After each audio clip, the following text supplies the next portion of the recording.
종교개혁자들이 우리에게 전수해 준 교회론에는 지상교회의 소명이 많이 약화되어 있다 하는 점을 제가 지적했습니다. 교회의 주체가 평신도요, 그 평신도가 사도들과 똑같이 세상으로 보냄을 받은 소명이 있다는 사실을 좀 신학적으로 확고하게 세워주지 못한 이유로 인해서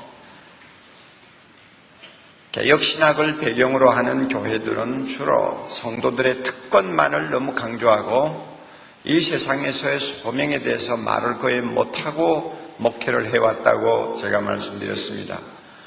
그러다가 보니까 평신도가 재구시를 하지 못하고 예배군중으로 화하고 그래서 목회도 일방적으로 편중 목회를 하면서 교회를 이끌어가는 것이 오늘의 현실이라고 했어요. 그러므로 우리가 교회론을 다시 정리하고 바로 보고 지상교회의 특권과 소명을 균형 있게 우리가 강조해서 우리의 목회 철학이 확고하게 정립이 되어야 한다고 했습니다.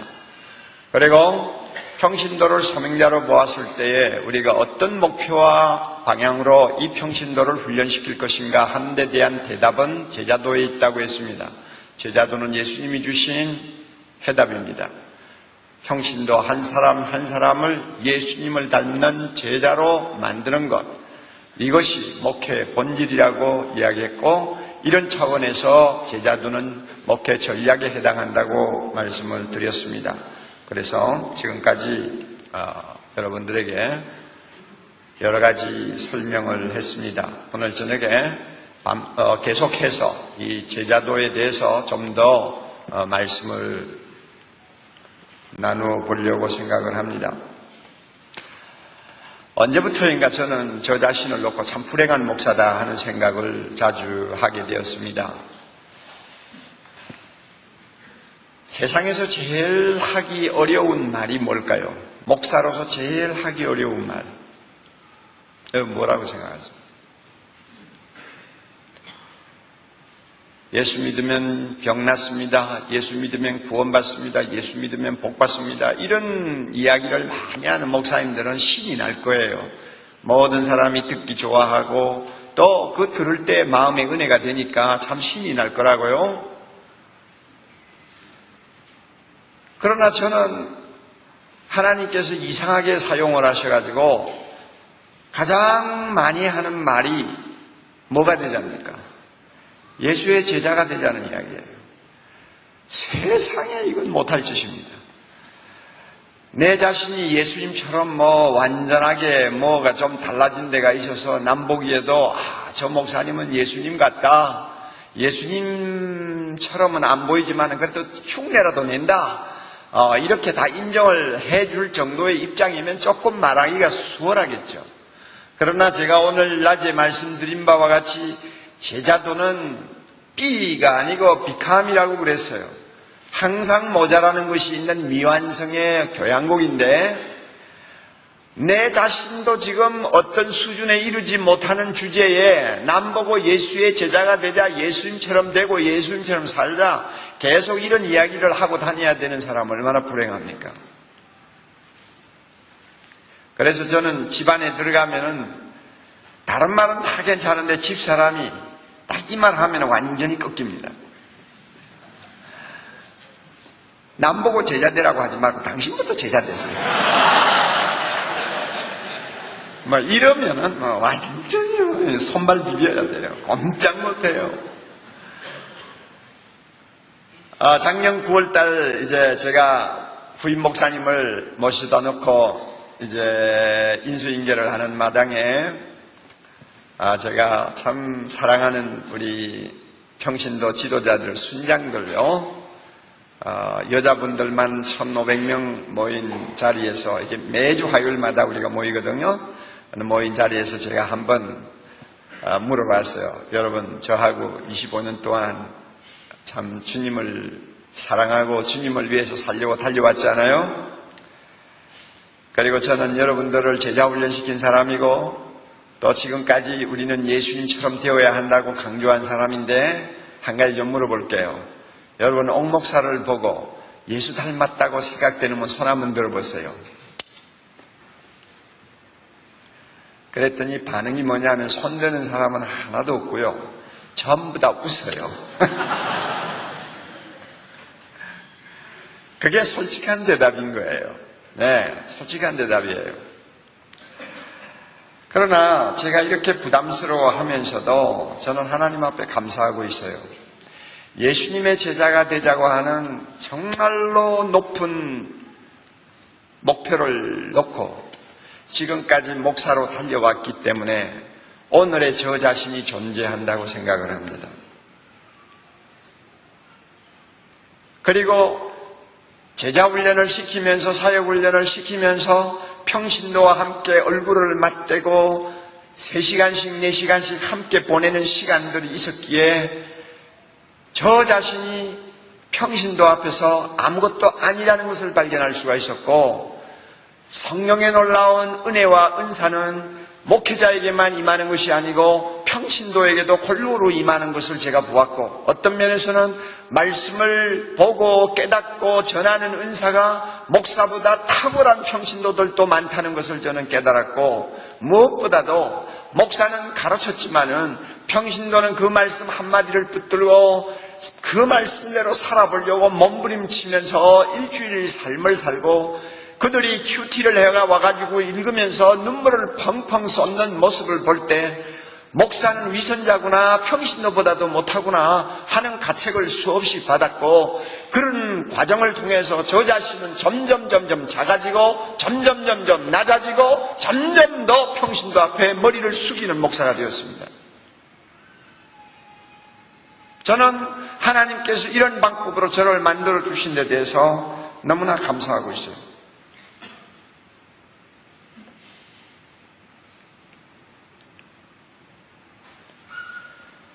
저는 제일 처음 남자 제자반을 시작했을 때 받은 감동을 아직도 잊지를 못하고 있습니다. 개척을 하고 나서 한 2년쯤 되었을 때에 남자 제자반을 한 10여 명 구성을 했습니다. 남자들이 별로 없고요, 부인들에게 떠밀려가지고 교회를 한 달에 한 번 정도 나올까 말까 하는 남자들이 대부분이었는데, 이분들을 모아가지고 제자훈련을 시작했어요. 저 자신이 제자훈련 하고 싶어 견디지를 못하니까, 부인들하고는 벌써부터 시작했지만 부인하고 또 남자하고 또 다르잖아요.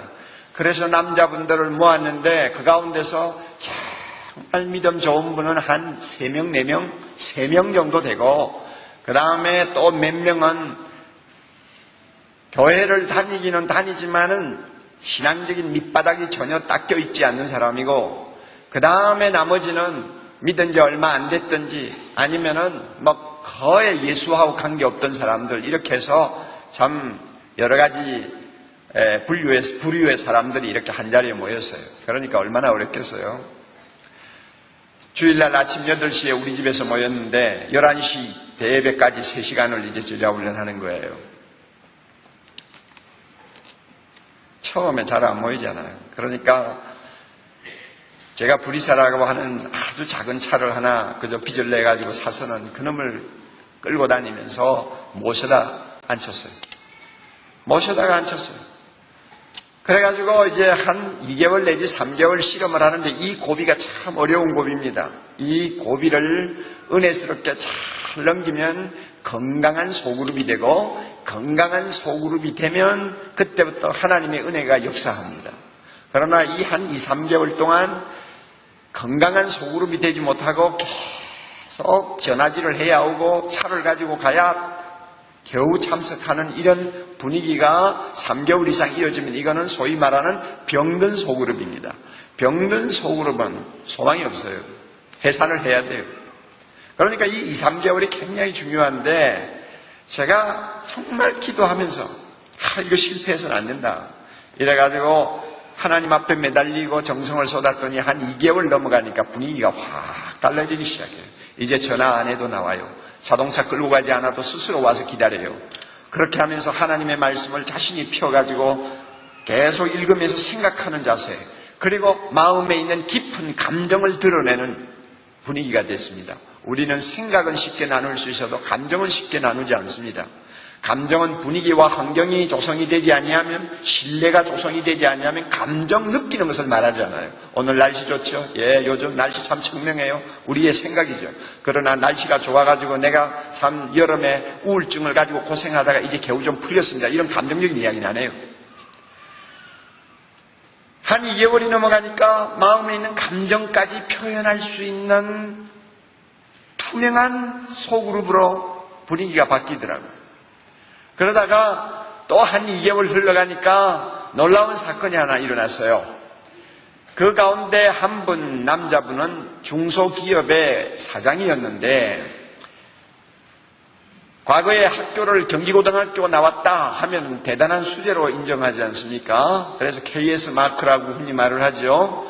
그런 학적인 경력을 가진 데다가 자기 어머니는 권사님이고 자기는 날 때부터 믿는 집안에 태어났지만 어릴 때 주일학교 생활한 거 외에는 교회 생활을 거의 안 했어요. 그러다가 결혼하고 나서는 부인이 하도 떠밀어서 한 달에 한 번 교회 가주면은 하나님 앞에 선심 쓰는 것으로 생각하고 겨우 와서 앉았다가 예배 보고 도망치는 사람.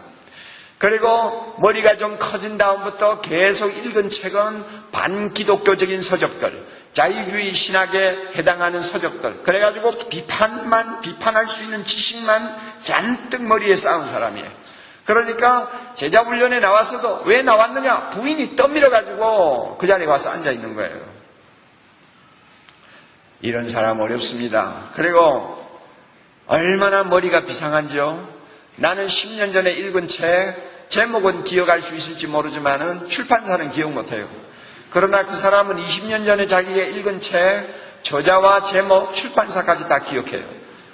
사람 미치게 만들어요. 자, 이 사람이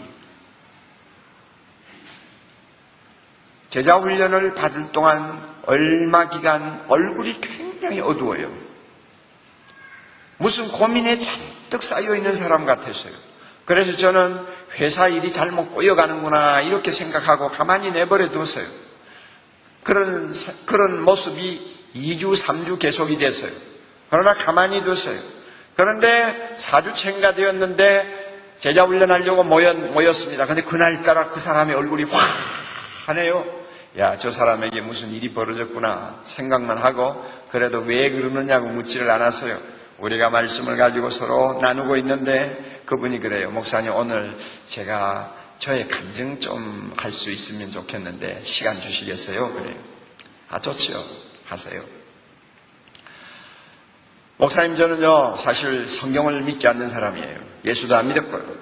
그저 교회는 한 달에 한 번 정도 어머니 때문에 또 집사람 때문에 나가본 사람이고, 그리고 제자훈련도 제가 원해서 온 것도 아니에요. 부인이 하도 떠밀어가지고 들어왔어요. 들어왔는데 처음에는 뭐 흔히 보는 성경 공부겠지 하고 생각했는데 막상 들어와 보니 상황이 달라서 굉장히 당황했습니다. 내가 직접 성경을 펴서 읽어야 되고 그 성경의 내용을 내 교재에 있는 공백에다가 내가 써야 되고, 이런 일을 한 2달 하기 시작하니까 그 다음부터 갈등이 일어났습니다. 내가 믿지도 않는 성경을 왜 내가 답으로 쓰냐? 내가 인정도 안 하는 답을 마치 내가 다 믿는 것처럼 말을 해야 되냐? 내가 왜 이런 이중적인 인격을 가지고 제자훈련에 참여해야 되느냐 하는 것 때문에 갈등을 하기 시작했는데, 나중에는 어디까지 갔느냐 하면 내가 지금까지 생각했던 성경을 내가 생각했던 식으로 계속 밀고 나갈 거냐, 아니면은 옥 목사가 이야기하는 식으로 성경을 믿고 받아들일 것이냐, 이 양갈래의 문제를 놓고 어느 쪽을 선택할 것인가를 갖고 실험을 하는데 시간이 흐를수록 점점 마음에 고통이 일어나기 시작했습니다. 목사님, 지난 금요일이에요. 이제 주일날 제자훈련 때문에 숙제를 해야 되니까 교재를 펴놓고 성경을 가지고 쓰려고 하는데 어떻게 마음에 고통이 심한지, 내가 답을 쓰려다가 연필을 집어 던지고 방바닥에 엎드렸습니다. 그리고 나도 모르게 하나님을 불렀습니다. 하나님, 날 좀 살려주세요. 도와주세요. 내 마음이 너무너무 고통스러운데 이거 좀 살려주세요. 만약에 옥 목사가 이야기하는 것처럼 이것이 하나님의 말씀이라고 한다면 나로 하여금 믿게 해주시고 이 말씀을 받아들이게 해주세요. 그렇게 하면 내가 순종하겠습니다. 그렇게 해서 내 마음의 고통이 사라질 수 있다면 내가 하나님 앞에 항복할 테니까 나를 좀 도와주세요 하고 엎드려서 하나님 앞에 막 매달렸대요. 너무나 괴로워가지고. 한참 그렇게 시름을 하다 보니까 내가 이 말씀을 하나님의 말씀으로 믿어야 되겠다. 이렇게 결심하고 눈을 뜨고 연필 다시 잡고 나는 주님 이제 믿습니다. 내가 믿고 이제 답을 씁니다. 이렇게 자세가 바뀌었다고요. 그러는 과정을 거치면서 희한한 기쁨이, 말로 다 할 수 없는 기쁨이 그의 마음에서 솟아오르는 것을 체험했어요. 자기도 모르게 그냥 웃음이 나오는 거예요. 너무 기쁜 거예요.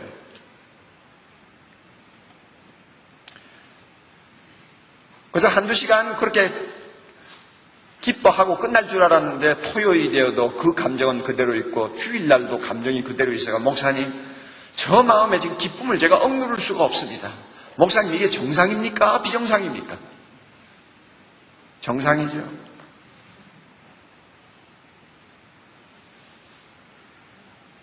그 그룹에서 제일 문제되는 사람이 이렇게 한순간에 변화를 받으니까 은혜는 전염병입니다. 주변에 있는 모든 사람들에게 놀라운 은혜가 전염이 됐어요. 그 가운데는 요한계시록을 1장 1절부터 마지막까지 다 외우는 분도 앉아 계세요. 그런 사람도 너무너무 감동을 받아가지고 정말 감사합니다 뭐 이러면서 서로가 격려하고 그랬어요. 그랬는데 한두 주일 지난 다음에 우리가 거룩한 삶에 대한 공부를 하다가 과거에 군사정권 때 아주 고위직에서 일을 하시던 중소기업 사장 한 분이 느닷없이 이런 말을 하는 거예요. 아니요, 그분이 그런 말을 한 게 아니고 이 변화된 사장이 무슨 말을 하느냐 하면, 목사님, 제가 이렇게 변화를 받고 참 은혜를 입었는데 한 가지가 아직도 문제로 남아있는 것 같아요. 목사님, 제 이야기 좀 들어보시고 나의 이 상황이 정상인지 정상이 아닌지 말씀 좀 해주세요. 그래요. 이야기해 보시라고 그랬더니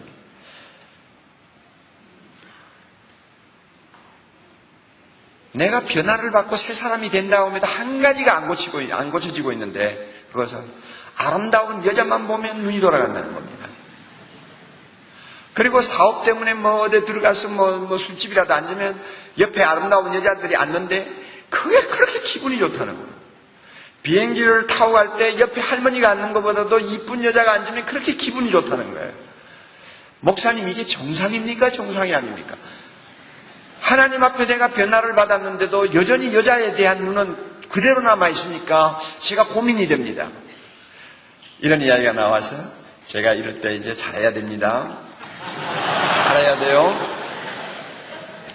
제가 그냥 백과사전식으로 대답을 해버리면 안 돼요. 그래서 그래요. 그런 문제가 있군요. 자, 여러분 오늘 이 집사님 이야기 들으셨죠? 여러분 생각은 어떠세요? 각자 한번 느끼는 대로 말씀해 보세요. 여러분도 그런지 안 그런지 대답 좀 해보세요. 모두가요 고개를 푹 숙이고 있습니다. 아무도 말 안 해요. 그리고 다 빙긋이 웃고 있어요. 그 웃음 속에는 어디 당신만 그렇소 나도 그렇지. 자, 이런 식입니다. 이럴 때 이 침묵이 참 중요한 거예요. 가만히 있어야 돼요. 지도하는 목사가 성급해가지고 막 날뛰면 안 돼요. 가만히 내버려 두는 거예요. 1분도 좋고 2분도 좋고 가만히 두는 거예요. 가만히 있으니까. 그 가운데서 제일 연배되시는 분인데 군사정권 때 뭐 상당한 고위직까지 올라갔던 분이에요. 그분이 고개를 썩 들고 웃으면서 하는 말이, 아이고 집사님 그것 가지고 그러세요. 남자치고 그렇지 아니한 사람이 어디 있어요? 이래요. 그러니까 모두가 껄껄 웃으면서 다 그렇다는 거예요. 전부 다. 그래 놓고 다 웃고 나서는 그 다음에는 전부 다 저를 쳐다봅니다.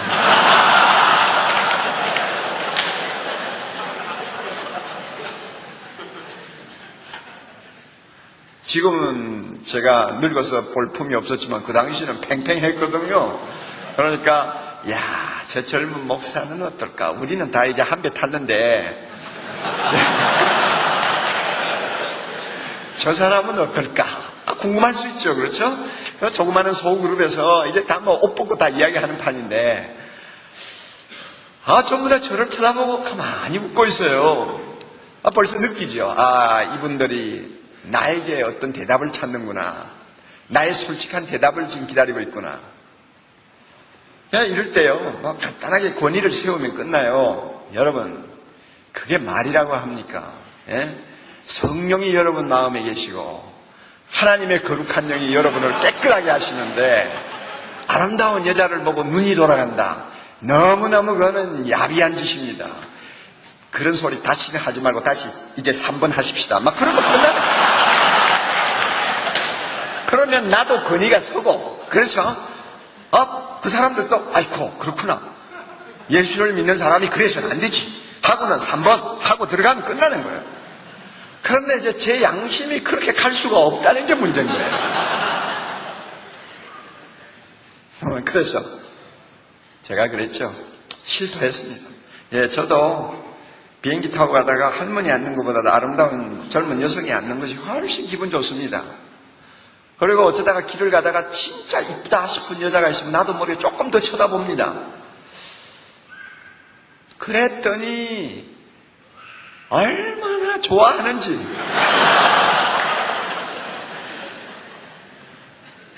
이제 그렇게 해서 깔깔거리고 웃고, 자, 우리 남자는 별 수가 없어요. 다 막 그런 식이니까 너무 염려하지 말고 예민하지 않도록 합시다 하고 넘어가 버려도 되는데, 그 다음부터가 중요합니다. 지도자라는 게 그래서 중요한 거예요. 자, 여러분, 저나 여러분이랑 똑같잖아요. 자, 똑같아요. 똑같은 문제를 안고 있어요. 자, 그런데 한 가지 질문할게요. 그래서 아까 처음에 문제를 제기한 집사님에게 제가 질문을 해서, 집사님, 내가 한 가지 물어보고 싶어요. 집사님 변화된 거 제가 의심하지 않아요. 그런데 집사님이 변화되기 전에 여자를 보았을 때, 아름다운 여자를 보았을 때 무슨 생각, 무슨 감정을 가졌어요? 아시죠?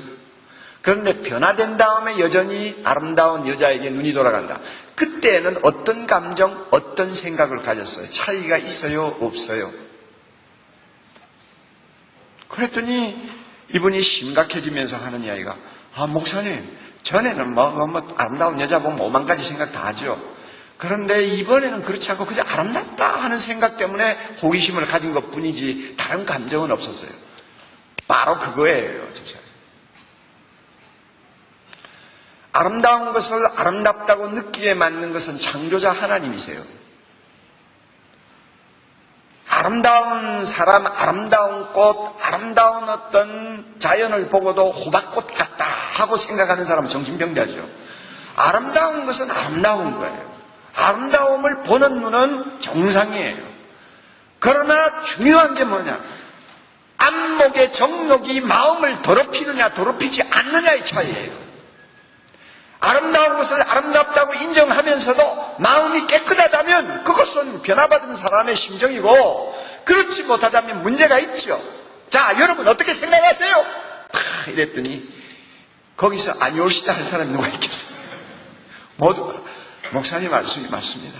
예, 우리는 그런 점에서 좀 다릅니다. 여러분, 제가 왜 이런 이야기를 하는지 알아요? 평신도를 제자훈련 시키면서 목사가 기죽는 일이 한두 번이 아니에요. 깜짝 놀래요. 정말 목사 기죽이는 사람들입니다. 사랑의 교회에서 남자고 여자고 간에 제자훈련 받고 2년 훈련 받고 나서 평신도 지도자가 된 다음에 저의 기를 죽인 사람이 한두 명이 아니에요. 그래서 나중에는 기가 죽다가 나중에는 무슨 말까지 제가 했느냐 하면 목사 뺨치는 사람이다 하는 말까지 해요. 그만큼 탁월하세요. 그만큼 놀라워요. 평신도의 잠재력이 이렇게 대단하다는 것을 저는 누구보다도 현실적으로 정확하게 본 사람이에요. 한 번은 일본 요도바시 교회에 가서 일본에서 제일 오래된 교회입니다. 이제 내일 모레가 100주년인데 제가 100주년 기념 설교를 맡아서 또 건너가야 합니다. 그 요도바시 교회는 또 모이는 숫자도 제일 많이 모이는 교회 중에 하나죠. 거기에서 이제 일본 목사님들을 놓고 제자 훈련에 관한 이제 세미나를 할 때입니다. 세미나가 아니고 강의를 할 때입니다. 그때 그 자리에 누가 와 있었는가 하면 일본에 있는 대한항공 부사장이 와 있어요. 그 부사장이 우리 교회 집사예요. 장로예요. 저에게 제자 훈련 받고 탁월한 사람이죠. 일본에 가 있으면서도 텔레비에 나가서 복음을 증거한 사람입니다. 아마 몇 사람 안 될 거예요. 그만큼 탁월해요. 그리고 BIP라고 하는 유명한 그 기업인들을 위한 전도 그룹의 아주 주도자입니다. 그만큼 막강한 영향력을 끼치는 장로인데 그 장로가 그 일본에 근무할 때 그 자리에 와서 제일 앞자리에 앉았어요. 그래서 제가 설교를 하다가 그랬죠. 여러분, 여기에 우리 교회 장로님 한 분 와 계시는데 그 장로님은 목사의 뺨을 치는 사람입니다. 그랬어요. 시미즈 목사라고 동경대학 나온 친구가 저의 전속 통역자입니다. 제가 일본인들을 상대로 할 때는 그분이 통역을 하는데 왜 일본 사람인데 그렇게 통역을 잘하느냐? 자기 부인이 한국 사람이에요. 그리고 신학교를 한국에서 나왔어요. 그래서 아주 통역을 잘해요. 그러니까 제가 안심하고 막 떠드는 거지. 저 장로님은요, 옥목사 뺨을 친 사람입니다. 그건 무슨 말인지 알죠? 뺨 치는 사람이다 하면 무슨 말인지 알죠? 우리는 알아들어요. 기죽인다는 이야기죠. 탁월하다는 이야기죠. 그런데 통역하는 친구가 이게 무슨 말인지는 못 알아듣는 거야. 나는 이 친구가 그 뉘앙스를 살려서 일본말로 적당하게 돌려서 전해줄 줄 알았는데 뺨을 친다는 말을 자기가 이해를 못해가지고 막 직역을 해버렸네. 그랬다면 제가 그런 이야기를 하면 분명히 웃음이 좀 나와야 되고 약간 유머러스한 분위기가 돼야 되는데 통역이 말을 하자마자 전부 다 눈이 둥글해가지고 막 그 장로를 쳐다보는 거예요. 제가 느끼기를 이거 뭐가 좀 잘못됐구나 하고 느꼈는데 예배를 마치고 나자마자 아니나 다를까 목사님들이 우르르 하고 장로님들이 가가지고 장모님 왜 옥목사님 뺨을 쳤습니까? 재미있는 에피소드도 많아요. 이만큼 저는 예수님의 제자가 되자고 외치고 다니는 사람으로서 불행하다는 생각도 했지만은 그 예수님의 제자가 되자고 하는 말을 하는 사람이기 때문에 제가 받은 은혜가 참 한두 가지가 아니고 특별히 제가 받은 은혜는 너무나 놀라운 평신도들을 많이 만나고 20년이 넘도록 함께 손잡고 주님을 섬기는 기쁨과 영광을 누렸다는 것입니다. 그러니까 사랑의 교회 당회가 다르잖아요. 저는 4만 명, 5만 명 모이는 교회라도요, 당회는 작아야 된다고 늘 생각하는 사람입니다. 공룡이죠. 공룡은 머리가 작아요. 몸은 커요. 몸이 큰 놈이 머리까지 크면은 그것은 살아남지 못하죠. 교회가 크면 당회는 작아야 돼요. 그래서 서로가 긴밀하게 협의할 수 있는 기능을 유지해야 돼요. 그래서 저는 많으면은 25명, 그 범위 안에서 당회를 유지한다. 이것이 저의 철학이었어요. 그래서 당회원이 25명이 안 돼요. 그러다가 보니까 당회가 말이죠. 당회원이 들어와가 장로가 된 다음에 70세까지 헌법대로 남아있으면 25명이 꽉 차가지고 아무리 좋은 사람이셔도 들어올 수가 없잖아요. 이게 고민이었는데 5년 전에 장로님들과 매주 수요일마다 예배 마치고 나서 2시간씩 새들백 교회 이야기를 가지고 함께 디스커션을 하는 아름다운 시간들이 있었습니다. 1년 동안 우리가 함께 모여서 디스커션을 했는데 정말 은혜스러운 시간이었는데 그런 멋진 시간을 우리가 갖는 동안에 희한한 이야기가 장로들 입에서 나왔어요. 목사님은 당회를 이 정도 사이즈 이상 키우지 않겠다고 하니까 이거 앞으로 새로 장로가 될 사람이 참 힘든데 우리 결단을 하나 하도록 합시다. 그게 뭡니까? 그랬더니 당회원 임기제를 두어서 딱 7년만 하고 나가도록 합시다. 그리고 7년이 안 됐더라도 나이가 63세가 되면 3일 사표 쓰고 나가도록 합시다. 그래서 문을 열면 해마다 새로운 사람이 들어올 수 있으니까 당회도 젊어지고 교회도 젊어질 수 있습니다. 목사님 생각 어떠세요? 여러분, 이렇게 말하는 당회가 있을 수 있다고 생각합니까? 제가 충격을 받아가지고, 아이고 그래요. 그렇게 중요한 걸 그렇게 섣불리 결정할 수가 없죠. 앞으로 좀 더 우리 기도하면서 일어납시다. 그래가지고 2개월을 더 시간을 보냈습니다. 그래가지고 연말에 가서 다시 우리가 진지하게 논의를 해서 결정을 해버렸어요. 7년, 그 다음에 63세.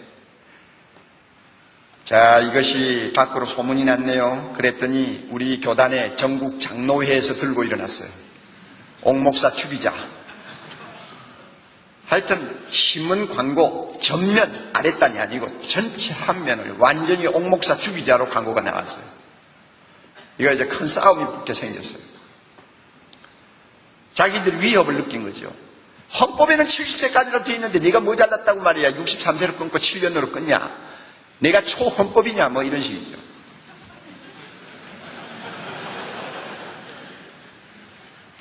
그래서 우리 당의원이 다시 모였어요. 어떻게 할까요? 칼을 빼고 싸울까요? 아니면은 백기를 들까요? 그러니까 장로님들이 참 현명하세요. 목사님, 지금 목사님의 그 제자훈련 때문에 영향을 받고 있는 저 지방의 작은 교회 목사들이 참 많은데, 만약에 뭐 우리 교회 때문에 장로님들이 마음이 상해가지고 목사님들하고 불편한 관계가 형성이 되면 이건 더 큰 것을 놓치기 쉽습니다. 그러니까 백기를 둡시다. 그래요. 좋아요. 백기 둡시다. 그리고는 우리는 어떻게 할래요? 우리는 우리 식대로 하면 돼요. 그래서 그 법을 전공한 장로가 그래요. 아무리 우리 당에서 뭐 7년 63세 해가지고 정해서 당회로 기록을 해놔도요, 누구 하나 다음에 못된 사람이 나와가지고 법이요 해버리면 모든 게 무효가 돼버립니다. 왜냐하면은 총회법이 있기 때문에 아무리 정해놔도 소용이 없는 겁니다. 그러니까 당회록에 그런 거 결정하지 말고 우리 불문율로 우리식으로 합시다 그래요. 자, 그러면 우리식 한번 아이디어 내놓으세요 그랬더니, 목사님 무슨 아이디어가 필요합니까? 딱 때가 되면 사표 쓰고 나가면 됩니다. 사표 쓰고 나가는 사람 보고 따라와서 죽이려면 살리려면 할 사람은 아무도 없으니까요. 그래가지고요, 지금까지 지금 4번째 장로님들이 계속 퇴진했습니다. 그리고 4번째 장로님들이 매년 4, 5명씩 새로 선출돼서 들어옵니다. 얼마나 당회가 다이나믹한지요. 그러니까 제 후임이 와가지고 막 완전히 뭐 신났죠. 예? 여러분, 평신도가 이렇게 대단하세요. 예? 이런 평신도를 우리가 모시고 목회를 하는 거예요. 정말 바로만 갈고 닦으면 엄청난 가격이 엄청나게 뛸 수 있는 다이아몬드예요. 그런데 우리가 이 평신도를 갈고 닦지를 않아가지고 길가에 굴러다니는 돌멩이처럼 취급을 하게 만들어놨단 말이에요. 여러분 아세요?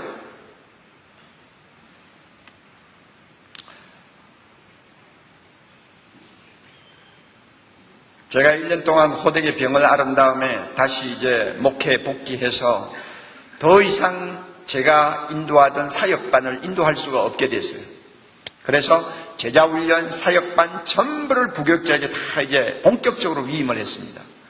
그러고 나니까요, 얼마나 마음이 허젓한지 어떤 때는요, 이런 행동까지 했어요. 제자훈련은 집에서 전부 다 각 집에서 합니다만 사역훈련은 교회에서 하세요.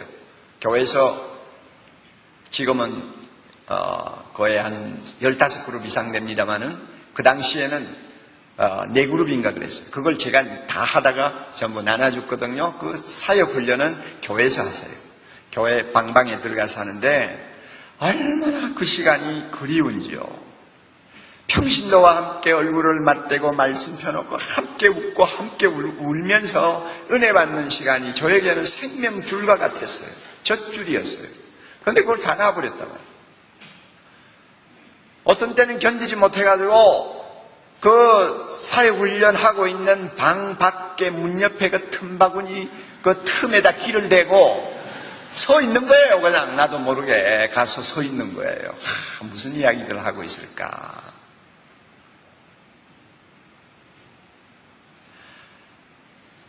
저는 설교하면서 행복을 별로 느끼지 못했어요. 그러나 제자훈련을 하면서는 너무너무 행복했어요. 설교는 저에게 십자가였습니다.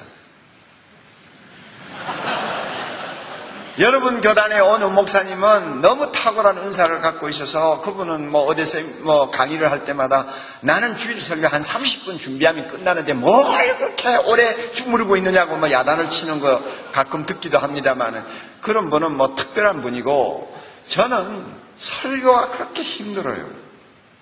일주일 내내 준비를 해도 허덕여요. 토요일 되면 잠이 안 와요. 주일날 설교 듣기 위해서 3시간 이상 차를 몰고 오는 사람 생각하면 자다가도 벌떡 일어나요. 수만 명의 눈이 초롱초롱 강단을 향해서 무언가 은혜를 받기를 사모하는 모습을 보면 숨이 콱콱 막혀요.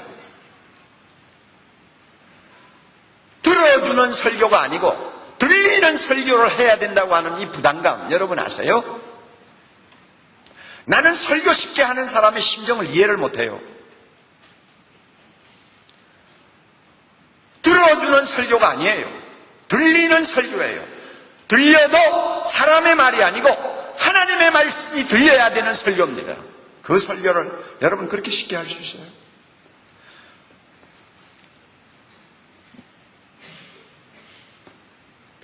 그래서 설교 때문에 고민 많이 하고 시달리고 이렇게 하다가 이제 은퇴를 하니까 얼마나 신이 나는지요.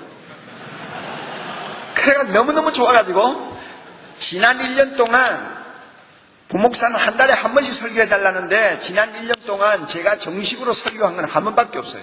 얼마나 신나는지 아직도 한참 안 할 거예요.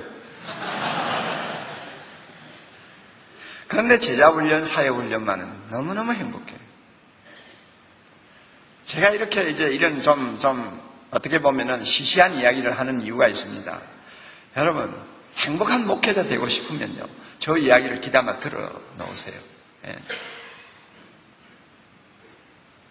설교 듣고 나가면서 상습적으로 은혜 많이 받았습니다 하는 말 듣지 마세요. 그런데 속지 말고, 또 사모가 남편 기죽이지 않기 위해서 당신 설교 잘했어 하는 아부에 여러분이 귀를 기울이지 말고, 정말 행복한 목회자가 되고 싶으면 목사가 함께 은혜 받는 자리에 한번 앉아보세요.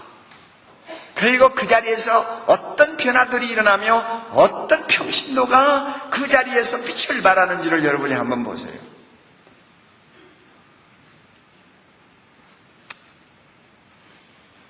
제가 제자훈련을 하면서 한동안 실험한 문제가 하나 있습니다. 예수님은 제자를 만들려고 했고 그 다음에 제자가 어떤 것인가를 사복음서나 서신서, 그 다음에 사도행전에 들어가 보면 수없이 많이 등장하고 수없이 많은 말씀들이 있습니다. 그러니까 조금도 제자를 만든다는 것이 무엇인지에 대해서 혼란을 겪는 일이 없었는데 한 가지 문제가 발생했어요. 서신서로 넘어가면 제자라는 말이 막 갑자기 사라져버립니다. 고린도전서 15장 5절에 12제자에게 하고 예수님의 부활에 대한 이야기를 할 때 제자라는 말 한 번 나오고는 일체 로마서 이하에는 제자라는 말이 없어요. 왜 갑자기 제자라는 말이 그렇게 사라져버릴까? 이 문제를 놓고 어떤 분들은 석사 논문도 쓰고 어떤 분들은 박사 논문도 쓰는 것을 제가 보았어요. 여러 가지 견해들이 있어요. 왜 없어졌냐? 헬라 문화가 지배하는 세계에서는 이 서신서가 쓰여질 때는 헬라 문화권의 선교 사역이 한참 진행되고 있을 때죠. 헬라 문화가 지배하는 세계에서는 기독교가 잘못하면 단지 철학적인 운동으로 오해받을 수 있었기 때문에 일부러 제자라는 말을 안 썼다는 견해도 있어요. 왜냐하면 헬라 문화권에서는 철학자들이 많이 있었죠. 그리고 철학자들 밑에는 제자라는 사람들이 따라다녔어요. 그러니까 예수님이 말씀하신 제자하고 철학자들이 이야기하는 제자하고는 벌써 의미 자체가 다른데 똑같은 말을 사용하면 예수님이 하신 말씀의 의미가 퇴색될 수 있기 때문에 일부러 사용하지 않았다 하는 견해도 있어요. 뭐 일리가 있는 말일 수도 있죠. 나를 본받으라, 나와 같이 되라 하는 것은 하나님만이 명령하실 수 있는 것이지 소크라테스나 플라톤이나 이런 인간은 그런 명령을 할 자격이 없어요. 그렇기 때문에 아무리 철학자 밑에 제자들이 줄줄 따라다녀도 그 제자는 예수님을 따라다니는 제자하고 근본적으로 다른 거예요. 또 어떤 사람은 예수님이 지상사역을 하실 때 적합한 용어가, 이 제자라는 말이 예수님이 지상에서 사역하실 때는 적합한 용어였는데 성천하신 후에 생겨난 믿음의 공동체 즉 이방교회에서는 어울리지 아니했다. 그러므로 제자라는 말 대신에 다른 용어가 서신서에는 대신 사용되었다. 이렇게 하는 견해도 있어요. 매우 일리 있는 견해입니다. 저는 이 견해를 받아들이는 입장입니다. 그래서 제자라는 말은 사라졌지만은 제자라는 말과 대등한 다른 용어가 서신서에 사용되고 있을 것이다. 저는 그렇게 생각을 했습니다. 왜냐하면 여러분이 성경 계시의 통일성을 알잖아요. 성경은 서로 모순되지 않는 것 아시잖아요. 예수님이 제자를 만들라고 했는데 서신서에서는 제자를 만들 필요가 없다고 이야기할 리가 없잖아요. 예수님이 하신 말씀이 서신서에는 더 발전했을 가능성도 있는 거 아닙니까? 그러니까 계시의 통일성이라든지 충족성이라든지 발전성을 우리가 고려할 때 예수님이 제자를 만들라 하는 말씀을 하신 것이 서신서에도 유효하다는 거 우리가 분명히 알 수 있어요. 제자를 만들라는 말, 제자라는 말이 없어졌다고 해서 제자를 만들라고 하는 예수님의 말씀까지도 사라졌다고 하는 것은 극단적인 해석이죠. 그래서 어떤 사람은 예수님 당시 아니면은 사도행전 시대나 제자를 만드는 것이 중요했지 지금은 제자를 만든다는 것은 성경적이 아니라 하고 제법 잘난 것처럼 떠드는 사람도 있어요. 그러나 그것은 성경의 계시의 성격을 잘 모르고 하는 이야기입니다. 분명히 저도 제자라는 말이 사라졌으면 그것을 대신하는 다른 말이 서신서에 있을 것이다. 그래서 저 나름대로 서신서를 읽으면서 계속 검토를 했습니다. 그래가지고 제가 찾아낸 말, 발견한 것이 완전한 자, 온전한 자라는 말입니다. 완전한 자, 온전한 자라는 말입니다. 완전한 자, 온전한 자 서신서에서 나오는 이 말은 헬라어로 한 4대까지 용어가 있습니다. 텔레이오스라는 말이 가장 보편적인 말이고 카타르티스모스라든지 알티오라든지 이런 몇 마디의 몇 가지의 용어들이 나옵니다만은 그래서 우리나라 성경에는 전부 다 온전한 자, 완전한 자로 번역을 합니다. 그런데 권위 있는 헬라어 헬라어 사전이라든지 또 권위 있는 학자들의 견해를 종합해 보면 용어는 다르지만은 의미는 대동소이하다 하는 것이 결론입니다. 우리나라 말도 완전하다 하는 거하고 온전하다 하는 말하고 구별하기 어렵잖아요. 그와 같이 용어는 조금씩 차이가 있어도 의미는 대동소이하다 하는 이야기입니다. 그러면 예수님의 제자가 되는 것하고 온전한 자가 되는 것하고 어떻게 똑같다고 말할 수가 있느냐? 그것을 증명할 수 있는 성경적인 근거가 뭐냐? 하는 것이 이제 남아있는 숙제죠. 그래서 제가 오늘 에베소서 4장을 폈습니다. 성경 보세요. 자, 여러분 벌써부터 지치는 것 같은데 다 일어나세요.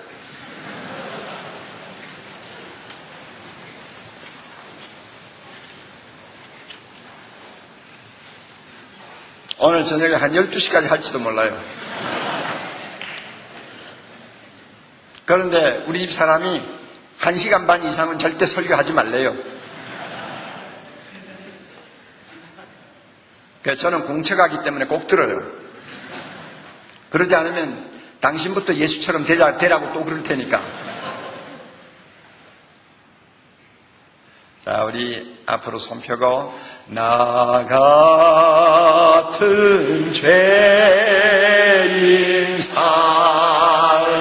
살리신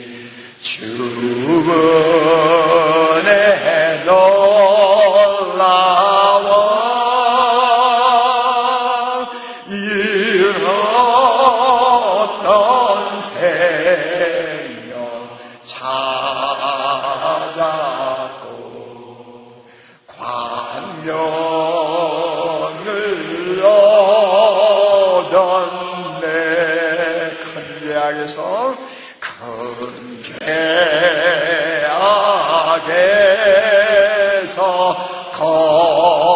건지시 주번에 고마워 나 처음 믿은 나 처음 믿은 그 시간 귀하고 귀하다 이제껏 내가 산 것도 이제껏 내가 산 것도 주님의 은혜라 또 나를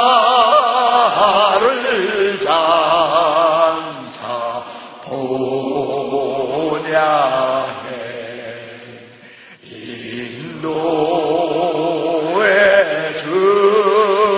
주시리 거기서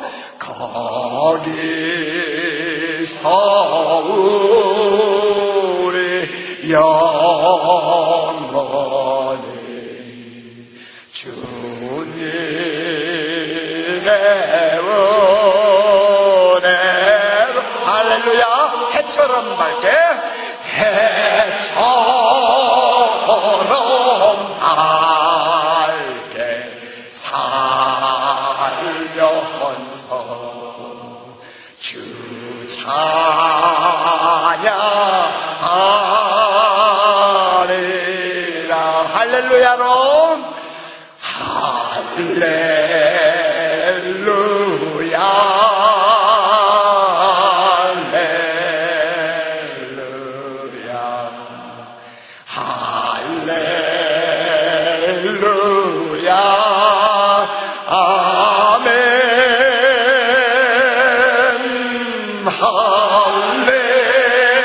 할렐루야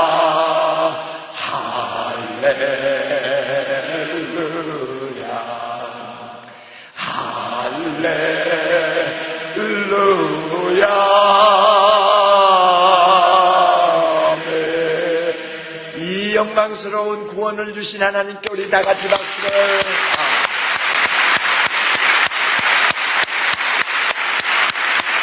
할렐루야. 앉으세요.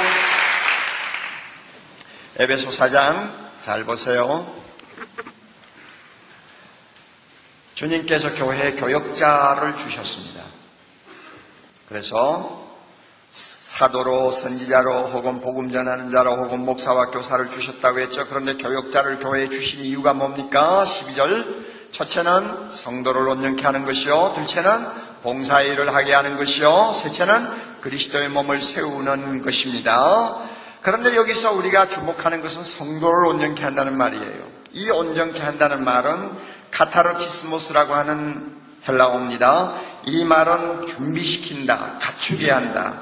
뼈를 원래 제자리에다가 맞추어서 다시 뭐라고 하나요? 뼈를 맞추어 놓는다 하는 이런 의미를 갖습니다. 그래서 사람을 어느 수준에 맞게 갖추는 것, 이것이 점점 의미가 더 집약이 되어서 온전한 자라는 의미로 사용이 된 것입니다. 모든 평신도를 온전하게 만드는 것, 이것을 위해서 교역자 주셨다고 말해요. 저는 이 온전케 한다는 말을 예수의 제자 만드는 말과 동일하다고 이야기했습니다. 그래서 모든 성도를 제자 만드는 것, 이것이 교역자를 하나님 주신 이유입니다. 나중에 다시 설명하겠어요. 그러면 이 온전케 하는 것이, 온전케 되는 것이 예수님의 제자가 되는 것이다 하는 것을 무엇으로 증명할 수 있습니까? 13절. 우리가 다 하나님의 아들을 믿는 것과 아는 일에 하나가 되어 우리 모두는 주님 앞에 부름을 받으면 두 가지는 꼭 일치해야 됩니다. 아는 것과 믿는 것이 일치해야 합니다. 내가 아는 예수와 내가 믿는 예수가 모순을 일으키면 안 됩니다. 맞습니까? 안 맞습니까? 내가 믿는 예수는 내가 아는 예수요, 내가 아는 예수는 내가 믿는 예수입니다. 할렐루야. 맞습니까? 맞습니까? 그렇죠. 이것은 틀림없는 사실이에요. 이것이 신앙생활의 첫 번 1차 단계란 말이에요. 초보 단계입니다. 그러면 그 다음에는 뭐냐? 두 번째 단계가 있어요. 온전한 사람을 이루는 단계로 들어가는 것입니다. 온전한 사람을 이룬다. 여기에 온전한 사람이라는 이 온전한은 텔레오스입니다. 그런데 제가 아까 이야기했죠? 헬라어 말이 틀려도 의미는 대동소이하다고요? 성도가 온전케 되는 것이 제자가 되는 것이다. 또 예수를 믿은 다음에 우리가 계속 추구해야 될 신앙생활의 더 높은 단계는 온전한 사람이 되는 데까지 가는 거예요. 그러면 온전한 사람을 이룬다는 것은 무엇을 의미하느냐? 그 다음에 설명이 나와요. 그리스도의 장성한 분량이 충만한 데까지 이루는 것을 말합니다. 여기에서 장성한 분량, 이 말은 하나의 비유라고도 할 수 있고요. 다 큰 어른을 가리킵니다. 장성한 분량, 다 큰 어른. 모든 점에서 완숙한 사람을 가리킵니다. 이것이 장성한 분량이라는 뜻입니다. 여러분이 어떤 성경에는 밑에 푸트노트에 보면 그런 비슷한 말이 있습니다. 신장의 분량이 충만하다 하는 말로 나와 있습니다. 그래서 그건 다 큰 사람, 어른을 가리키는 거예요. 그러면 보세요. 그리스도의 장성한 분량하면 누구의 장성한 분량이에요? 누가 어른이 된 거예요? 누구? 예수 그리스도의 어른됨을 이야기하는 것입니다. 이것이 바로 온전한 사람이라는 것을 설명하는 추가적인 의미입니다. 온전한 사람을 이룬다는 건 뭐냐? 예수님처럼 크는 것을 말합니다. 예수님처럼 성장하는 것을 말합니다. 예수님처럼 완전해지는 것을 말합니다. 그래서 그리스도의 장성한 분량이 충만한 데까지 이르는 사람을 일컬어서 온전한 사람이라고 말합니다. 그러니까 따지고 보면 뭡니까? 예수 되는 거 아니에요. 작은 예수 되는 것입니다. 그래서 15절 넘어오면은 이런 말씀까지 하죠. 오직 사랑 안에서 참된 것을 하여 다 같이 누구에게까지 자랄지라? 그에게까지 자랄지라. 예수님처럼 되라 하는 이야기입니다. 머리 대신 예수님처럼 되라는 말입니다. 제가 이 성경 본문을 검토하면서 제자를 만들라 하는 말하고 온전한 자가 되라 하는 말하고는 동일한 의미를 갖고 있구나. 그래서 서신서는 제자라는 말 대신에 온전하다는 말을 사용하는구나 하는 것을 제가 확인했어요. 그리고 특별히 텔레오스라고 하는 이 온전한이라고 하는 이 헬라 말을 좀 더 깊이 있게 연구하면 이 견해는 존 스타트의 견해입니다. 텔로스 하면 명사지요. 텔로스의 의미가 뭡니까? 목적이요. 끝이지요. 하나님께서 인간을 만드실 때 텔로스가 있었어요. 그 텔로스가 뭐냐? 목적이 뭐냐? 신약 성경에 와서 쭉 살펴보면 하나님이 우리 인간을 만드신 목적은 흠과 티가 없는 자기 아들들을 만드는 것이 목적이었습니다. 예수님을 닮은 거룩한 백성을 만드는 것이 하나님의 목적이었어요. 이게 텔로스예요. 그런데 아담 하와가 범죄함으로 인해서 하나님의 이 목적이 한동안 성취될 수 없는 상황이 되어버렸습니다. 그러나 하나님은 포기하지 아니하시고 드디어 예수 그리스도를 세상에 보내셔서 십자가를 통하여 구원의 길을 열어주심으로 예초에 하나님이 가지셨던 목적을 성취할 수 있는 길을 열어놨어요. 그래서 우리가 신약 성경에 보면 특별히 에베소 1장을 보면 하나님께서 우리를 구원하신 목적이 흠과 티가 없는 자기 아들들이 되어 영원토록 하나님을 찬송하고 경배하기 위해서라고 나옵니다. 그러니까 텔로스, 이 목적이 텔레이오스라고 하는 형용사로 바뀌면서 어떤 의미가 됐느냐? 하나님의 원래 목적에 일치하는 존재. 그래서 그것을 일컬어서 완전한 자 하는 말로 번역이 된 것입니다.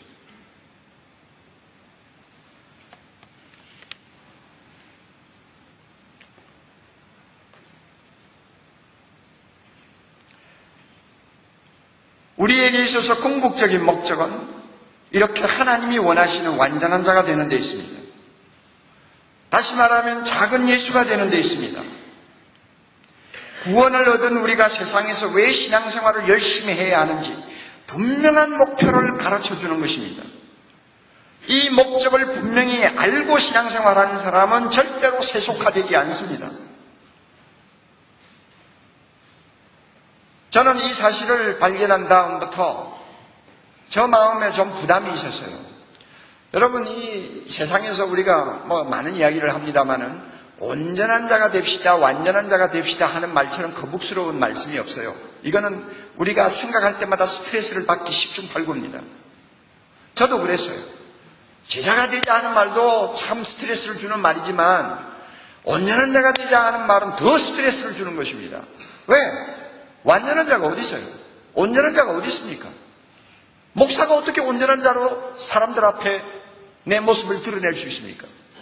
흠이 많은 사람임에도 불구하고 하나님이 원하시는 사람은 온전한 자입니다. 그러므로 온전한 자, 즉 예수님을 닮은 자가 됩시다 하고 말을 해야 된다는 것은 굉장히 어려운 이야기입니다. 그럼에도 불구하고 주님은 계속 말씀합니다. 누가복음 6장 40절, 제자가 그 선생보다 높지 못하나 무릇 온전케 된 자는 그 스승과 같으리라.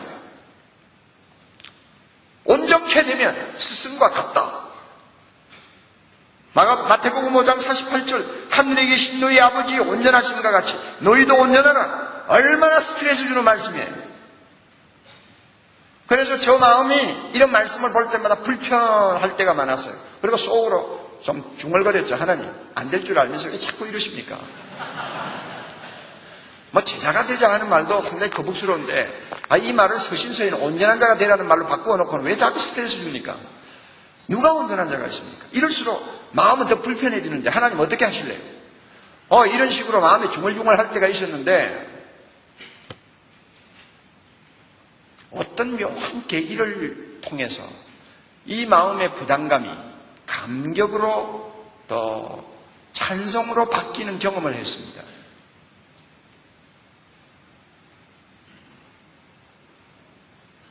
저는 석사를 미국의 켈빈 신학교에서 공부했습니다. 이 교단에서는 켈빈 신학교하고는 별로 관계가 없는 걸로 알고 있어요. 그러니까 여러분들이 잘 가는 신학교하고 제가 잘 가는 신학교하고 달라요. 웨스트민스터 신학교도 여러분이 잘 모를 거예요. 그러나 프린스턴에서 과거에 성경 문제로 교수들이 갈라져 나와가지고 세운 학교가 웨스트민스터 신학교라는 것을 여러분이 아는 사람은 알고 모르는 사람은 모를 거예요. 그러니까 저는 약간 보수고요. 여러분은 약간 보수에서 조금 앞으로 갔고요.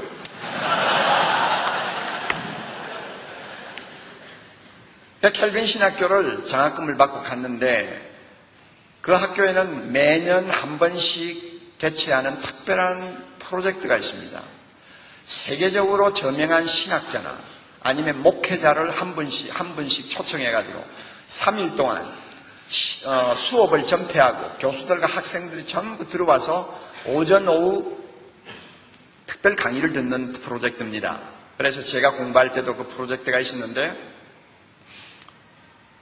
제가 있을 동안 제가 한 번 경험을 했어요. 그런데 그때 일본에서 유수한 신학자 한 분이 초빙을 받아가지고 특강을 했습니다. 그래서 저도 같이 들어가서 들었는데요. 처음에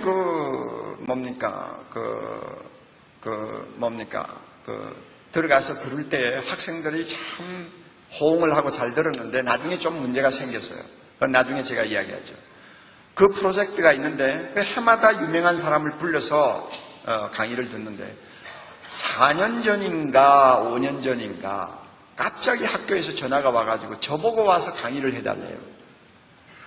제가 학교를 졸업하고 20년 가까이 한 번도 발을 들여놓지 않았거든요. 갈 일이 별로 없어가 미국을 뻔질나게 드나들어도 학교는 안 갔어요. 그랬는데 저에게 갑자기 전화가 온 거예요. 그래서 뭘 강의해달라느냐 그랬더니 제자훈련과 목회에 대해서 강의해달래요. 자기들이 전부 리서치를 다 했다는 거예요. 그래서 졸업생으로서 한국인으로서 또 그렇게 나쁜 일은 아니다 생각하고 제가 가겠다고 허락을 했습니다. 허락을 해놓고 나니까 걱정이 되는 거예요.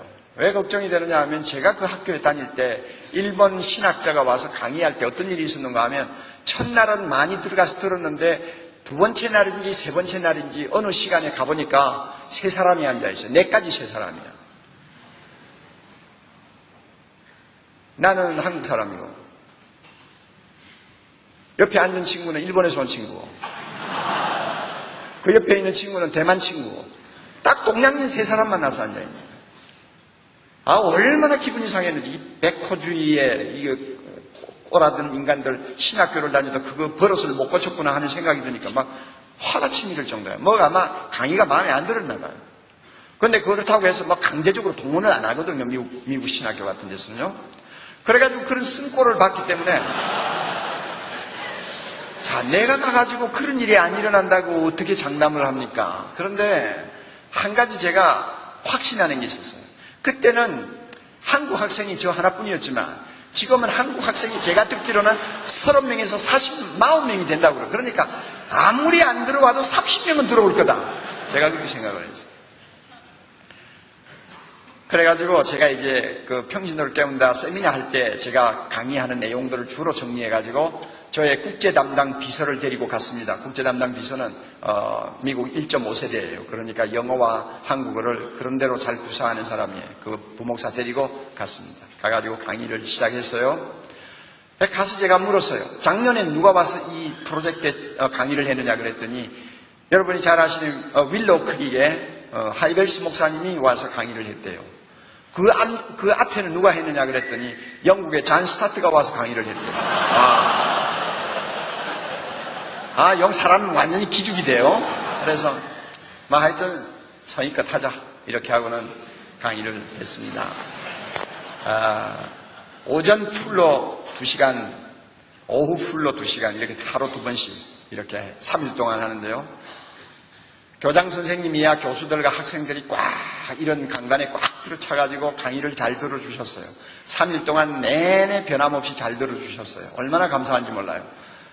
그리고 나서 마지막 강의한 다음에는 30분에서 1시간 동안 이제 자유 질의가 있는 시간입니다. 이 시간이 제일 무서운 시간입니다. 칼빈 신학생들이 얼마나 이론적이고 까다로운 친구들이라는 걸 저는 알고 있거든요. 그러니까 잘못 걸리면 뼈도 못 추려요. 그래서 제일 걱정스러운 시간인데 드디어 그 시간이 왔습니다. 교장 선생님도 질문하고 교수들도 몇 분 질문하고 학생들도 몇 분 질문하는데 저를 생각해서 불쌍히 여겨서 그랬는지 그저 크게 어렵지 않는 질문들을 해주어서 잘 무난히 넘어갔는데 이제 다 됐구나, 이제 마치면 되겠구나 하고 생각을 하려고 하는데 앞쪽에 앉아있는 백인 여학생이 손을 딱 들고 일어나더라고요. 보니까 인상이 별로예요. 코가 아주 날카롭게 생겼어요. 참 그러면 좀 사람이 예리하게 보이잖아요. 아이고, 마음이 뭐가 느끼는 게 오는데 좀 기분이 안 좋아요. 말씀하시라고 그랬더니, 목사님, 저 강의 중에 이런 말씀 하셨죠? 사복음서와 사도행전에 나오는 제자가 된다는 것, 제자라는 말 대신에 서신서에는 완전한 자로 대치되었다는 말씀을 하셨죠? 예, 그랬습니다. 그 완전한 자로 대치되었다는 사실에 대해서 좀 더 말씀을 해주세요. 이거 완전히 덜미가 잡힌 거예요. 내가 어떤 유명한 학자의 견해를 빌려서 이야기를 했다면 그 학자의 말을 갖다 대면 되는 거예요. 그런데 이건 제가 발견한 거거든요. 토종이거든요. 그러면 이걸 이제 좀 더 증명을 하려면 헬라어를 가지고 실험을 해야 되는 판국인데, 제가 신학교 졸업하고 헬라어를 제대로 읽은 지가 얼마나 되는지 하도 오랫동안 안 봤는데 단어나 주워대지 진짜 헬라어가 싸운다면 이제 한참 배우고 있는 학생들과 게임이 안 되죠. 이게 아단났단 말이에요. 그냥 순간적으로 아주 제가 그냥 빳빳하게 질려버렸어요. 이거 어떻게 하나. 무엇을 묻는지 정확하게 제가 알고 있거든요. 속으로 기도해서 하나님 좀 도와주세요. 이거 어떻게 해야 합니까? 그런데 그 순간인데 번갯불같이 지나가는 내면의 음성이 있었어요. 나는 평소에 온전한 자에 대해서 좀 기분 나쁜 생각을 하고 있던 사람이고 불만이 있던 사람이잖아요. 그런데 그 순간 내가 너를 향해서 완전한 자가 되라고 하는 이유가 뭔지 아냐? 내가 너의 아버지이기 때문에 그렇다, 이놈아. 내가 너의 아버지야, 이놈아. 아버지니까 최상의 것을 요구하는 것 아니냐? 이 생각이 번쩍하고 지나가는 거예요. 그러면서 제 마음에 놀라운 감격이 그냥 스며 나오는 것입니다. 하나님 맞아요. 아버지니까 나에게 이걸 요구하신 거죠. 맞아요. 그러니까 그 시간에 이 대답이 저 여학생의 질문에 맞는 건지 안 맞는 건지 이거는 아무것도 문제가 안 돼요. 내가 이 시간에 뭔가 영감을 얻어서 깨달은 거 말하면 되겠다 하는 생각이 들었어요. 그래서 이렇게 대답했습니다. 자매님이 질문하는 것을 제가 대충 알겠는데 아마 자매님도 저와 같이 완전한 자에 대한 약간 거부 반응이 있는 것 같아요. 그래서 아마 나에게 질문한 것 같은데 제가 설명해드리 저도 똑같은 거부 반응이 있었는데 하나님께서 저에게 깨우쳐 주셨어요. 하나님이 왜 되지도 않을 완전한 자가 되라고 우리에게 요구하실까? 그것은 하나님이 우리 아버지시기 때문에 우리를 가장 사랑하시는 아버지가 되시기 때문에 우리에게 가장 최상의 것을 요구하는 것이라고 저는 믿고 있습니다. 제가 이 사실을 깨달은 다음부터는 이 완전한 자에 대한 거부 반응이 사라지고 마음에 감격이 생겼습니다. 자매님도 그런 은혜를 받기를 바랍니다. 이거 완전히 동문서답이에요. 동문서답인 줄 알면서도 미천이 딸리니까 어쩔 도리가 없잖아요. 그렇게 했는데 제가 그 다음에 깜짝 놀랐어요. 제가 그렇게 대답을 하자마자 갑자기 모두가 박수를 치기 시작하는데요. 무슨 오케스트라 지휘를 끝낸 다음에 박수 치듯이 막 요란하게 박수를 치는데 일어나지만 안 했지.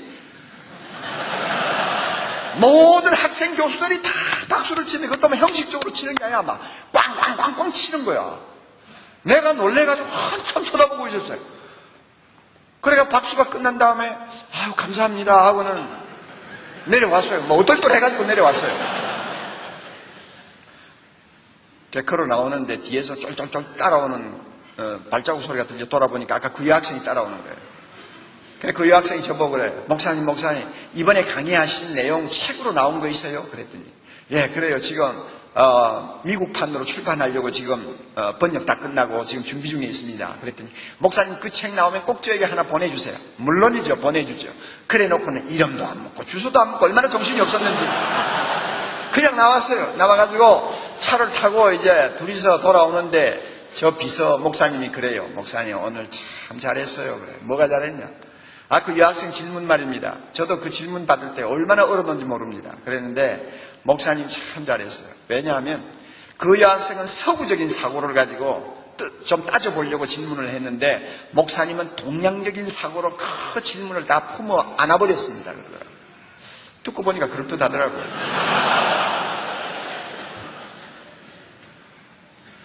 여러분, 하나님이 왜 우리를 보고 예수를 꼭 닮은 완전한 자가 되라고 하실까요?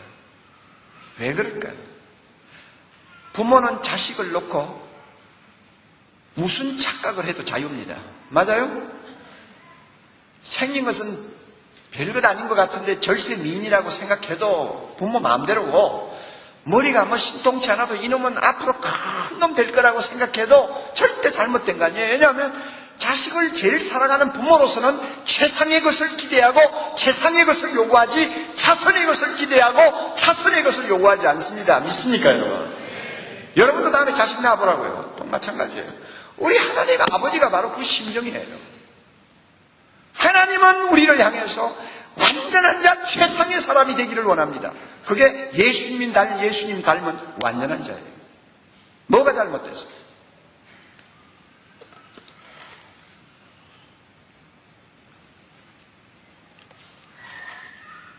에베소 4장 다시 봅니다. 제자 훈련, 이렇게 예수님의 제자 만드는 것, 완전한 자를 만드는 것이 너무나 중요하기 때문에 이 일을 하라고 주님께서 교회 교역자를 주셨습니다. 그래서 사도는 11절 사도는 이미 지나갔습니다. 선지자도 지나갔습니다. 복음 전하는 자는 지금도 많이 있습니다. 우리가 주목하는 교역자는 어떤 사람이냐? 목사와 교사입니다. 목사와 교사는 정관사가 앞에 하나 붙어 있어요. 정관사가 목사 앞에도 있고 교사 앞에도 있다면 2인이죠. 그러나 정관사가 앞에 하나 붙어 있으면 1인이 여기입니다. 목사면서 교사인 사람, 이것이 오늘의 목회자입니다. 목자와 같이 양떼들을 보호하고 먹이고 사랑해야 됩니다. 동시에 교사입니다. 철저하게 그리스도의 제자로 훈련할 수 있는 사람이어야 합니다. 오늘의 목회자는 이 두 가지 기능을 가진 사람입니다.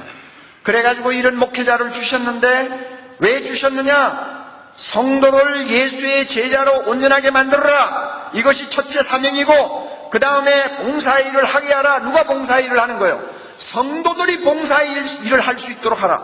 이거 두 번째 사명이고, 세 번째가 그리스도의 몸된 교회를 세우고 부흥시키고 세계 복음화를 위해서 노력하라고 교역자를 세웠습니다. 그런데 오늘의 비극이 어디 있는지 압니까? 성도를 온전케 하는 일에 목회자들이 투자하지 않는다는 것입니다. 그리고 또 비극이 뭔지 알아요? 순서를 제 마음대로 바꾼다는 것입니다. 성도를 온전케 하는 데는 전력을 쏟지 않고 봉사의 일을 시키는 데만 모두가 정신이 없이 급급해요. 그래가지고 장로시키고 권사시키고 회장시키고 총무시키고 간투만 잔뜩 씌워가지고 일만 시킵니다. 사람을 만드는 데는 투자 안 하고요. 그래서 순서를 마음대로 바꾸어요. 그래가지고 오늘날 한국교회가 이처럼 어려운 상황에 빠져있지 않습니까? 이 말씀대로 순서를 바로 지켜서 사람부터 먼저 만들고 예수의 제자부터 먼저 만들고 온전한 자가 되기 위한 아름다운 목표를 가지고 신앙생활 하도록 성도들을 일깨운 다음에 그들에게 직분도 주고 그들에게 사역도 시켰더라면 오늘날 한국교회가 이렇게 고통스러운 아픔을 겪지 않죠. 마음대로 성경의 순서를 바꾸어가지고 쉬운 길부터 쉬운 길을 마음대로 찾아서 목회를 하니까 오늘 목회가 잘못되는 것입니다. 교역자를 주신 이유를 우리가 다시 한번 분명히 알아야 돼요. 사람을 세우는 게 우선이에요. 사람이 준비된 다음에 일 시켜야 돼요. 직분 주어야 돼요. 그 다음에 교회 부흥을 기대해야 됩니다. 사람을 준비도 시키지 않고 일만 시키면서 교회 부흥을 기대한다. 어쩌다가 교회가 부흥이 될 수는 있을지 모르지만 교회가 크면 클수록 문제가 더 많아지고 나중에는 내 썩는 냄새가 물씬 나는 교회가 되어버리고 결국 가서는 큰 건물만 박물관처럼 남아버리는 비극이 일어나는 것을 우리는 보지 않아요. 왜 그렇습니까? 목회의 열매는 사람이지 건물이 아니잖아요. 또 여러분 또 하나 보세요. 디모데후서 빨리 넘어가세요. 여러분 좋으려도 할 수 없어요. 디모데 어디라고 그랬어요? 후서 3장 16절 우리 잘 아는 말씀이에요. 다같이 16절 17절 큰 소리로 읽습니다. 모든 성경은 교훈과 책망과 바르게 함과 의로 교육하기에 유익하니 이는 하나님의 사람으로 온전케 하며 모든 선한 일을 행하기에 온전케 하려 함이니라 하면, 자 여기서 온전케 한다는 말 주목하세요. 교역자를 주신 목적도 성도를 온전케 하는 데 있다고 그랬죠. 성경을 주신 목적도 성도를 온전케 하는 데 있다는 거 여러분 주목하세요. 그래서 제자훈련은 교역자가 성경을 가지고 시키는 거예요. 성경을 주신 목적과 교역자를 주신 목적이 일치하기 때문에 제자훈련은 교역자가 시키는 거예요. 그리고 성경을 가르치는 거예요. 성경을 가르치는 것은 성경 공부가 목적이 아니에요.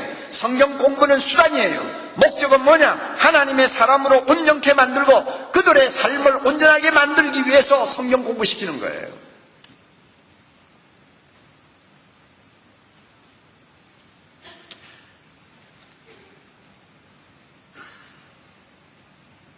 교역자를 주신 목적과 성경을 교회에 주신 목적이 동일하다는 걸 여러분이 항상 마음에 간직하고 계세요.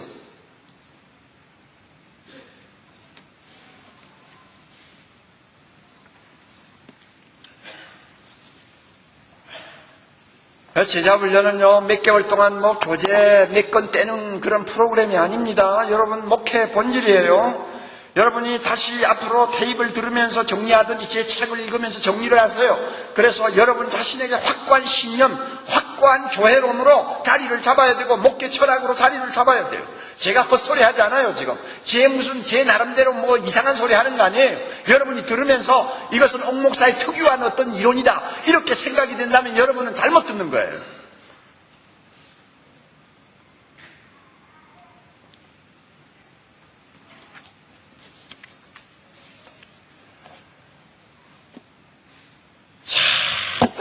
답답해요. 성경을 보고 참 마음을 집중해서 연구를 하면 어떻게 목회를 해야 될 것인가 하는 것이 너무나 분명한데 왜 이것을 다 등한히 해버리고 왜 비본질적인 것을 가지고 그렇게 시간을 보내고 법석을 떠는지 알 수가 없어요.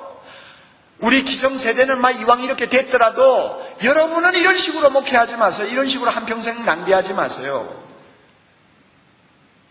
성도를 온전케 하세요.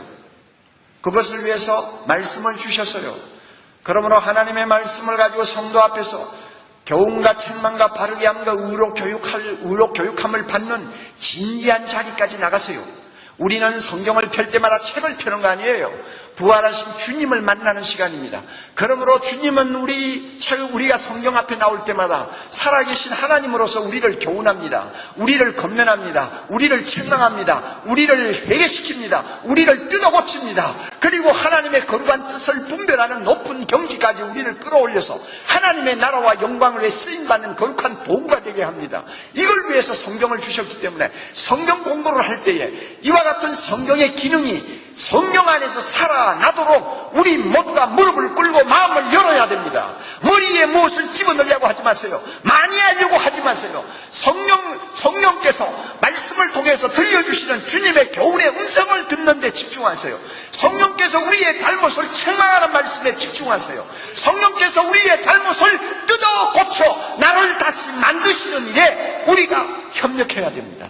그래서 말씀을 통해 우리가 계속 다듬어지면 나도 모르는 사이에 하나님의 사람으로서의 온전한 자리에까지 나아가게 됩니다. 작은 예수의 모습이 우리의 모습을 통해 드러나게 됩니다. 이게 제자훈련이에요. 이것이 제자훈련이에요. 이런 아름다운 은혜의 역사가 이렇게 수백 명, 수천 명 모인 자리에서는 개인이 그런 변화를 받는지 안 받는지 전혀 점검을 할 수가 없어요. 그래서 예수님은 무리 앞에서 특별히 시간을 많이 두고 가르치지 않았어요. 소그룹으로 우리가 하나님의 말씀을 서로 나누는 이유가 어디 있느냐? 개인이 실종당하지 않는 교육 환경이기 때문에 그렇습니다. 개인이 실종당하지 않아요. 거기에는 교훈을 받는 사람의 모든 표정과 그 변화를 우리는 체크할 수 있습니다. 아무도 자기를 숨기지 못합니다.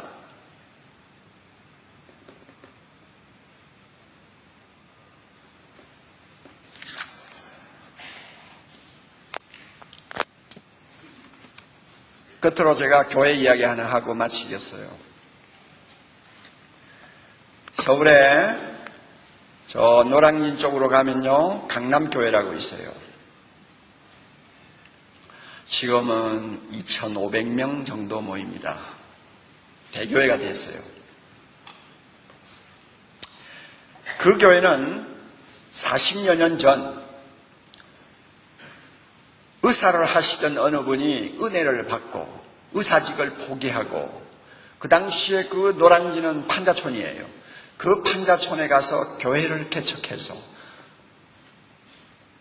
거의 25년 가까이 목회를 해서 아주 아름다운 교회를 만들었습니다. 저는 그 목사님을 존경합니다. 그런데 그 목사님이 이제 연세가 많으셔서 은퇴를 한 다음에 부교역자가 몇 번 거치면서 교회가 어려움을 겪게 됐습니다. 막 교인들끼리 싸우고 젊은이가 떠나고 남아있는 사람은 등을 밀어내도 갈 데가 없는 사람들만 남고 아주 힘들어졌어요. 이런 교회입니다. 그저 한 300~400명 남아있는데요.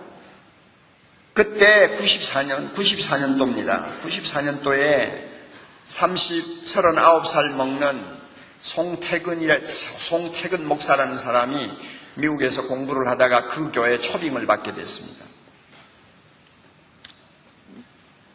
이 목사가 고민을 많이 했어요. 갈 거냐 말 거냐. 왜냐하면 교회의 사정이 너무 안 좋으니까 갈 거냐 말 거냐 고민하다가 고생스럽다고 해서 피하는 것은 교역자의 자세가 아니다. 그 양떼들을 생각해서 부담이 되어도 가는 것이 하나님의 뜻이면 나는 순종해야지, 이런 식으로 기도하다가 결국은 귀국을 했습니다.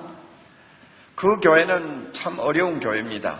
그런데 귀국을 하고 나서 그 교회 부임하기 전에 저를 찾아왔어요. 제가 아는 후배 목사입니다.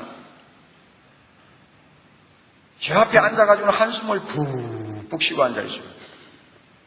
왜 그러냐 그랬더니 목사님 저 강남교회 초빙을 받아서 이제 부임합니다.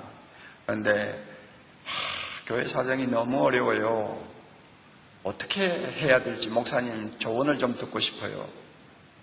어느 정도 어려운데 젊은이 다 떠나고 늙은 사람은 한 300~400명 있어요. 그리고 그들끼리도 싸워요. 특별히 어려운 것은 당회인데 장로님이 10몇 분 계시는데 자기들끼리 뭐 당회라고 앉으면 육두 문자 써가면서 막말을 막 서슴지 않는 사람들이래요. 그리고 그 중에는 쓰리킴이 있는데 이 사람들은 뭐 서로 뭐 인연을 하다가 막 화가 치밀면 옆에 있는 주방에 가서 칼을 들고 나온대요. 그리고 그들 대부분이 직업이 없는 60대 노인들이라 아침 9시면 출근해가지고 하루 종일 교회 안에 있다가 오후 5시 되면 퇴근하고 교회 돈 가지고 자주 놀러 다니고 그게 낙이라는 거예요. 이런 교회를 제가 갑니다. 어떻게 하면 좋겠습니까? 이 후배 목사는 제자 훈련에 아주 철저한 확신을 가진 제 후배거든요. 가만히 들으니까 참 보통 문제가 아니야. 내가 들어도 보통 문제가 아니야. 그래서 제가 기도하는 마음으로 좀 생각을 하다가 이렇게 이야기를 했습니다. 가서 아무것도 하지 마. 주보도 바꾸지 마. 예배 순서도 바꾸지 마. 아무것도 하지 마. 아무것도 하지 말고 오로지 강단에서 예배 시간에 설교하는 그 설교에 집중해라. 그리고 기도해라. 몇 달 동안 그렇게 말씀의 전력을 담아서 전하다 보면 교인들이 너의 손에 들어오는 것을 느낄 거다. 영적으로 뭔가 중심이 잡히는 것을 느낄 거야. 그렇게 될 때까지 말씀과 기도에만 집중해라. 아무것도 하지 마. 그러다가 이제는 어느 정도 좀 영적으로 내 손에 잡히는구나 하는 생각이 들면 그때부터는 성령께서 너에게 지시하시는 대로 하나하나 행동에 옮겨라. 그랬어요. 이 친구가 갔어요. 그 다음에는 나도 뭐 정신이 없어가 다 뭐 잊어버렸어요. 한 9개월인지 1년인지 지나고 나서 두툼한 편지가 속달로 배달이 됐어요. 보니까 그 친구 목사가, 후배 목사가 보낸 편지예요. 꽤 두툼해요. 그래가지고 급해가지고 뜯어봤죠. 뜯어봤더니 탁 펴니까 처음 서두가 할렐루야입니다. 할렐루야는 좋은 편지입니까? 나쁜 편지입니까? 좋은 편지죠. 할렐루야 써놨어요. 그래서 읽는데요. 제가 감동받았네요. 정말로. 그동안에 있었던 이야기를 써놨어요. 목사님 말씀대로 제가 가서 정말 설교하는 일에 설교에만 매달렸습니다. 그리고 아무것도 바꾸지 않았어요. 그랬더니 한 2달도 안 돼가지고 교인들의 분위기가 달라지기 시작했어요. 말씀에 그들이 사로잡히는 것을 제가 보았습니다. 그래서 좀 분위기가 좋아진 다음에 한 3~4개월 지나서 한 번은 수요일날 예배를 마친 다음에 장로님들에게 제가 부탁을 했습니다. 꼭 부산 호산나 교회하고 비슷해요. 장로님들 보고 장로님 이렇게 수요일 예배 보고 가시는데 그냥 흩어지지 마시고 저하고 10분만 기도하다 가세요. 그러니까 이 장로님들은 할 일이 없으니까 예배는 막 100% 출석이거든요. 네. 그리고 수요일 예배 마치고 돌아가도 할 일이 없는 사람들이니까 10분만 기도하자는데 아니요 할 사람이 아무도 없죠. 그러니까 당회실에 들어와가지고 같이 기도를 합니다. 이 목사님은 다 계산적이에요.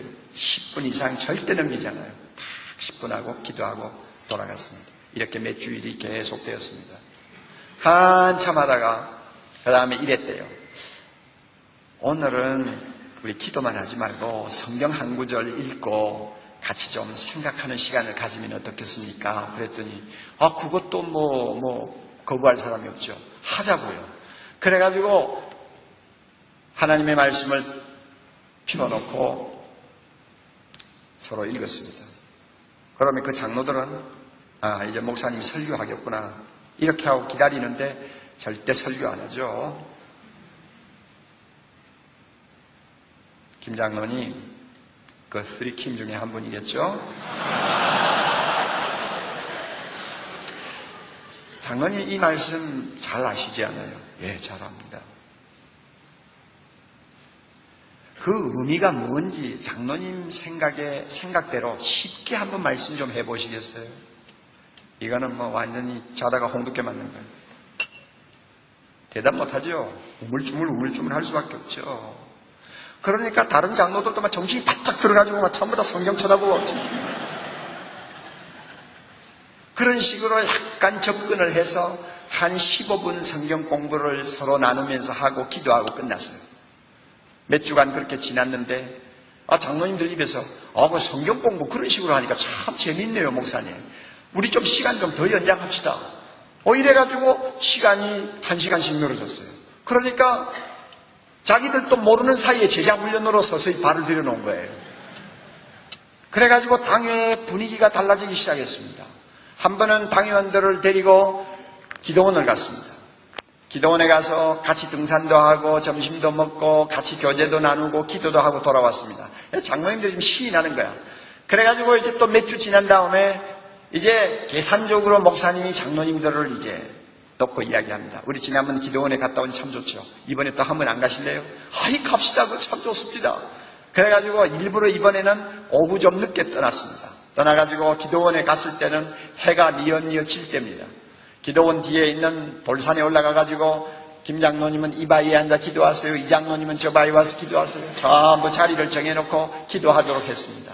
해는 뉘엿뉘엿 집니다. 저는요 저 위에 높은 언덕 쪽으로 올라가서 기도하고 내려올 테니까 제가 내려올 때까지는 절대로 움직이지 마세요. 기도하셔야 됩니다. 그리고 목사님 올라갔어요. 처음에 이제 저 차가운 돌바닥 위에서 기도한다고 하지만 그거 장로님들 기도해봐야 15분이면 최대치죠. 더 이상 뭘 하겠어요. 근데 그 쓰리킴 중에 한 분이요 기도는 하려고 하는데 말은 다 했고 나올 말은 없고 할 말도 없고 그래가지고 바닥은 차고 하니까 막 일어났다 앉았다 왜 안 내려오나 뭐하나 이러면서